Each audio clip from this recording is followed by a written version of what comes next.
ನಮಸ್ಕಾರ. ಆರ್.ಕೆ. ನಾರಾಯಣ್ ಅವರ ಅತ್ಯದ್ಭುತ ಸಣ್ಣ ಕಥೆಯಾದ ಎ ಹೀರೋ ಬಗ್ಗೆ ಇವತ್ತು ನಾವು ಆಳವಾಗಿ ತಿಳಿಯಲಿದ್ದೇವೆ. ಇದೊಂದು ಅದ್ಭುತವಾದ ಕಥೆ. ಇಲ್ಲಿ ಒಬ್ಬ ಸಣ್ಣ ಹುಡುಗನ ಮನಸ್ಸಿನ ಆಳವಾದ ಭಯ ಹಾಗೆ ಅವನ ಸುತ್ತಲಿರುವ ದೊಡ್ಡವರ ನಿರೀಕ್ಷೆಗಳ ನಡುವೆ ನಡೆಯುವ ಒಂದು ಹಾಸ್ಯಮಯವಾದ ಸಣಸಾಟವನ್ನ ನಾವು ನೋಡಬಹುದು. ಬನ್ನಿ ಶುರು ಮಾಡೋಣ. ಈ ಕಥೆ ಅರ್ಥ ಮಾಡ್ಕೊಳ್ಬೇಕು ಅಂದ್ರೆ ಮೊದಲು ಒಂದು ಮುಖ್ಯವಾದ ಪ್ರಶ್ನೆಗೆ ಉತ್ತರ ಕಂಡ್ಕೊಳ್ಬೇಕು. ಅದೇನಂದ್ರೆ, ನಿಜವಾದ ಧೈರ್ಯಕ್ಕೆ ದೈಹಿಕ ಶಕ್ತಿ ಬೇಕೇ ಬೇಕಾ, ಅಥವಾ ವಿಪರೀತ ಭಯ ಆದಾಗ್ಲೂ ಆ ಧೈರ್ಯ ತಾನಾಗೆ ಹುಟ್ಕೊಳ್ಬಹುದಾ?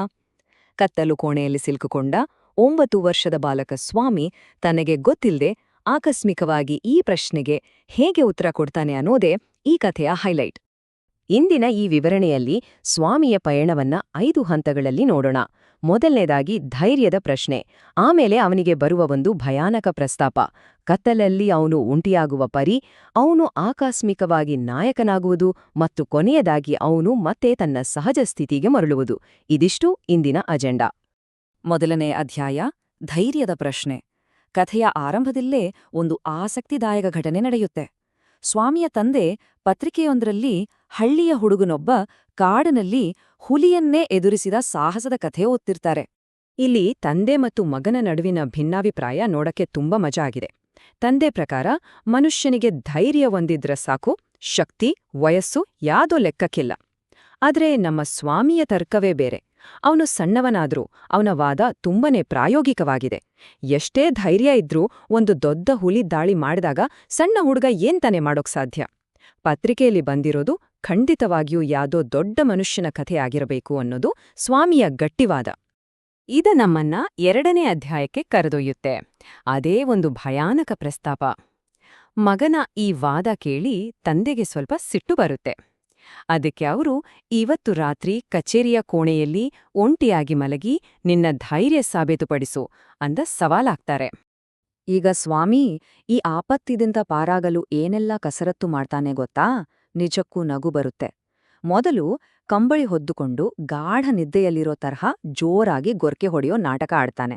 ಅದು ವರ್ಕೌಟ್ ಆಗಲ್ಲ ಅಂತ ಗೊತ್ತಾದಾಗ ಏಕಾಏಕಿ ತನ್ನ ಕ್ರಿಕೆಟ್ ಕ್ಲಬ್ಗೆ ಹೊಸ ಬ್ಯಾಟ್ ಬರ್ತಿದೆ ಅಂತ ಉತ್ಸಾಹದಿಂದ ವಿಷಯಾಂತರ ಮಾಡೋಕ್ ಟ್ರೈ ಮಾಡ್ತಾನೆ. ಅದು ವಿಫಲವಾದಾಗ ಆ ಕಚೇರಿಯ ಕಾನೂನು ಪುಸ್ತಕಗಳ ಹಿಂದೆ ಚೇಳುಗಳಿರ್ಬೋದು ಅಂತ ಅಳತಾ ಬೇಡಿಕೊಳ್ತಾನೆ. ಪಾಪ ಅವನ ಪಾಡು ನೋಡಿದ್ರೆ ಅಯ್ಯೋ ಅನ್ಸುತ್ತೆ. ಆದ್ರೆ ತಂದೆಯ ಹಠದ ಮುಂದೆ ಸ್ವಾಮಿಯ ಯಾವ ತಂತ್ರಗಳೂ ನಡೆಯೋದಿಲ್ಲ.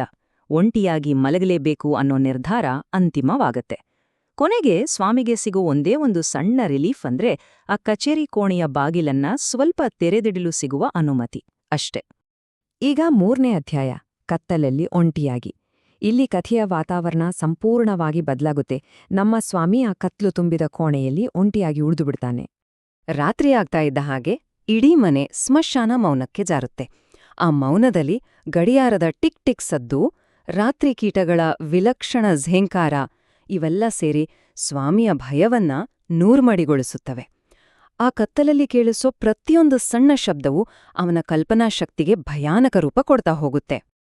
ಆ ನಿಶ್ಶಬ್ದದಲ್ಲಿ ಸ್ವಾಮಿಯ ತಲೆಯಲ್ಲಿ ಓಡೋದು ಬರೀ ದೆವ್ವ ಭೂತಗಳ ಕಥೆಗಳೇ. ಆಲದ ಮರದ ಬಳಿ ಅವನ ಸ್ನೇಹಿತ ಮಣಿ ನೋಡಿದ ದೆವ್ವ ಇರ್ಬೋದು, ನದಿ ದಂಡೇಲಿ ದೆವ್ವದಿಂದ ಪೆಟ್ಟು ತಿಂದ ಮುನಿಸ್ವಾಮಿ ತಂದೆಯ ಕಥೆ, ಅಥವಾ ಭೂತದಿಂದ ನೇಪಾಳಕ್ಕೆ ಎತ್ಕೊಂಡು ಹೋದ್ರಲ್ಲ ಆ ವಿದ್ಯಾರ್ಥಿಯ ಕಥೆ. ಇವೆಲ್ಲ ಒಟ್ಟಿಗೆ ನೆನಪಾಗಿ ಅವನು ಭಯದಿಂದ ಅಕ್ಷರಶಃ ಹೆಪ್ಪುಗಟ್ಟುಬಿಡ್ತಾನೆ.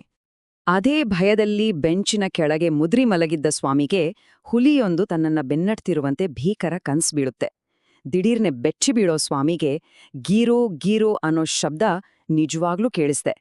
ಕತ್ಲಲ್ಲಿ ಯಾವುದೋ ಒಂದು ಆಕೃತಿ ಅವನ ಕಡೆಗೆ ಹರಿದು ಬರ್ತಿರೋದನ್ನ ಅವನು ಸ್ಪಷ್ಟವಾಗಿ ನೋಡ್ತಾನೆ.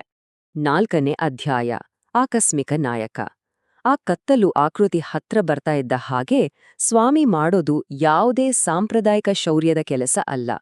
ಬದಲಿಗೆ ಪ್ರಾಣ ಉಳಿಸ್ಕೊಳ್ಳಬೇಕು ಅನ್ನೋ ತೀವ್ರವಾದ ಹೋರಾಟ. ಇದು ಬದುಕುವ ಸಹಜ ಪ್ರವೃತ್ತಿ. ಆ ದೆವ್ವ ಬಂದು ತನ್ನನ್ನ ಸಾಯಸ್ತೆ ಅಂತ ಸುಮ್ನೆ ಕಾಯೋ ಬದ್ಲು ಸ್ವಾಮಿ ಏನ್ಮಾಡ್ತಾನೆ ಗೊತ್ತಾ? ಬೆಂಚಿನ ಕೆಳಗಿನಿಂದ ದಿಢೀರನ್ನೇ ನುಗ್ಗಿ ಆ ಕತ್ತಲಿನ ಆಕೃತಿಯನ್ನ ಗಟ್ಟಿಯಾಗಿ ತಬ್ಬುಕೊಂಡು ತನ್ನ ಹಲ್ಲುಗಳನ್ನೇ ಆಯುಧವನ್ನಾಗಿ ಬಳಸಿ ಕಚ್ಚಿಬಿಡ್ತಾನೆ. ಮರುಕ್ಷಣವೇ ಅಯ್ಯೋ ಏನೋ ನನ್ನ ಕಚ್ಚಿದೆ ಅನ್ನೋ ಒಂದು ಭಯಾನಕ ಕಿರುಚಾಟ ಆ ಕೋಣೆಯ ನಿಶ್ಶಬ್ದತೆಯನ್ನ ಸೀಳಿಬಿಡುತ್ತೆ. ಆ ಸದ್ದಿಕ್ಕೆ ಮನೆಯವರೆಲ್ಲ ದೀಪ ಹಿಡ್ಕೊಂಡು ಓಡಿ ಬರ್ತಾರೆ. ಆಗ್ಲೇ ನೋಡಿ ಕಥೆಯ ಅತಿ ದೊಡ್ಡ ಟ್ವಿಸ್ಟ್ ರಿವೀಲ್ ಆಗೋದು ಸ್ವಾಮಿಯನ್ನ ಅಷ್ಟೊಂದು ಹೆದರಿಸಿದ್ದ ಆ ದೆವ್ವ ಬೇರ್ಯಾರೂ ಆಗಿರ್ಲಿಲ್ಲ. ಬದಲಿಗೆ ಇಡೀ ಜಿಲ್ಲೆಯಲ್ಲೇ ಪೊಲೀಸ್ ಫೋರ್ಸ್ ಹುಡುಕುತ್ತಿದ್ದ ಬಹುದೊಡ್ಡ ಕುಖ್ಯಾತ ಕಣ್ಣಗಳ್ಳ. ಕೇವಲ 9 ವರ್ಷದ ಭಯದಿಂದ ನಡುಗುತ್ತಿದ್ದ ಹುಡುಗನೊಬ್ಬ ಆ ಕಳ್ಳನನ್ನ ಪೊಲೀಸರಿಗೆ ಸಿಕ್ಕಿಹಾಕಿಸ್ತಾನೆ. ಬೆಳಗಾಗುವಷ್ಟರಲ್ಲಿ ಸ್ವಾಮಿ ಇಡೀ ಊರಿಗೆ ಲೋಕಲ್ ಹೀರೋ ಆಗ್ಬಿಡ್ತಾನೆ. ಸ್ಕೂಲಲ್ಲಿ ಸಹಪಾಠಿಗಳೆಲ್ಲ ಅವನನ್ನ ಅಚ್ಚರ್ಯದಿಂದ ಗೌರವದಿಂದ ನೋಡ್ತಾರೆ. ಶಿಕ್ಷಕರು ಬೆನ್ನು ತಟ್ತಾರೆ. ಮುಖ್ಯೋಪಾಧ್ಯಾಯರು ಇವನೇ ನಿಜವಾದ ಸ್ಕೌಟ್ ಅಂತ ಹೊಗಳ್ತಾರೆ.